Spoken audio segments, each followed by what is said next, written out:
फ़लस्तीनी निजात अमरीकी कांग्रेस विमेन राजदा तलैब ने यौम नुकबा के मौके पर दुनिया से फ़लस्तीनियों को इंसाफ दिलाने का मुतालबा कर दिया।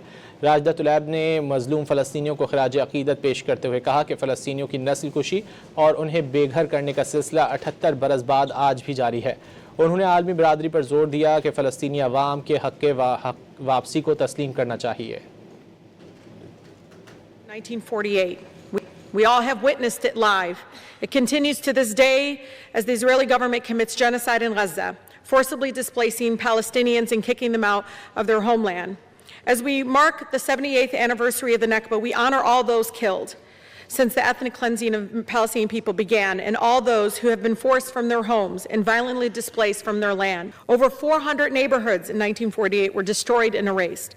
True peace must be built on justice and the right of the return of the Palestinian people.